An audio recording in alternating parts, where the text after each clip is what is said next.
ఇప్పుడు నేను అడుగుతున్నా, జగన్మోహన్ రెడ్డి నువ్వు ఎవరిని మోసం చేస్తున్నావు? క్రైస్తవుల్ని మోసావా, హిందువులు మోసం చేస్తున్నావా? సాక్షాత్తు మీ అమ్మమ్మ జయమ్మ గారి మీద చర్చి కట్టలేదా పులివెందల్లో? మీ అమ్మమ్మ జ్ఞాపకంగా పులివెందల్లో మీరు చర్చి కట్టారా లేదా? కట్టారు. పులివెందల్లో ఎవరినైనా అడగండి, కట్టారా లేదో మీకే తెలుస్తుంది. సరే, అది కూడా పక్కన పెడతాం. జగన్మోహన్ రెడ్డి పెళ్లి క్రిస్టియన్ పెళ్ళ, హిందూ పెళ్లి. సాక్షాత్తు పరిశుద్ధ వివాహము, శుభముహూర్తము. ఇదిగోండి వైఎస్ జగన్మోహన్ రెడ్డి పెళ్లి కార్డ్. పరిశుద్ధ వివాహం అంటే క్రిస్టియన్ మ్యారేజ్.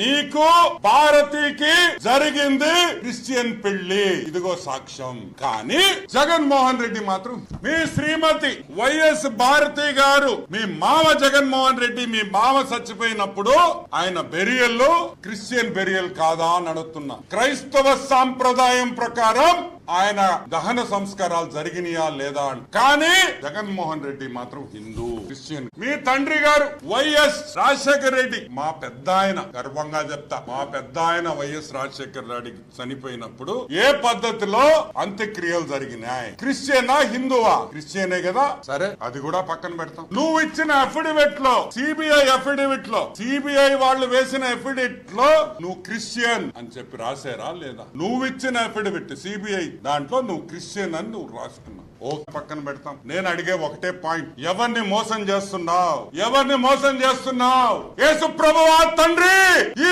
మోసగాడు, నీ పేరు చెప్పుకొని ఓటడిగిన మోసగాడు ఈ రోజు నీతో సంబంధం లేదు, నాకు సంబంధం లేదు, యేసు ప్రభు ఎవరో నాకు తెలియదు అంటున్నాడు నీ బిడ్డ. తండ్రి, కళ్ళు తెరువు తండ్రి, భస్మం చేయి తండ్రి ఇతన్ని. యేసు ప్రభువా, హల్లెలూయా. ఇదే నా న్యాయం. అటు క్రిస్టియన్ సోదరులు, మా క్రిస్టియన్ కుటుంబాలని నేను క్రైస్తవుడు అంటాం, ఇట్టొచ్చేసి హిందూ కుటుంబాల్లో నేను హిందూ అంటాం. అసలు నేను ఒకటి అడుగుతున్నా, యేసు ప్రభు ఏం చెప్పాడు? యేసు ప్రభు ఏం చెప్పాడు? ఇషియా గ్రంథంలో, ఇషియా గ్రంథం 43:10 వాక్యంలో ఏం చెప్పాడు యేసు ప్రభు? నాకు ముందు ఏ దేవుడు లేడు, నా తర్వాత ఏ దేవుడు ఉండడు. ఉంటే వేడిగా ఉండండి, లేకపోతే చల్లంగా ఉండండి, అటు ఇటు ఉండొద్దు అని సాక్షాత్తు యేసు ప్రభువే బైబిల్లో రాసినారు. ప్రభు రాసిన వాక్య ఇది. కానీ అటు వేడి ఉండదు, ఇటు సల్లంగా ఉండడు. ఇతను హాఫ్ టికెట్ కాబట్టి 50-50లో ఉంటాడని కూడా మీకు మనం చేస్తున్నాం. సాక్షాత్తు యేసు ప్రభు చెప్పిన మాట నేను చెప్తున్నా. ఇతను దానికనే ఇతను హాఫ్ టికెట్ అనేది. ఎందుకంటే అటు ఇటు కాకుండా ఉండే వ్యక్తి అని కూడా మీకు మనం చేస్తాం.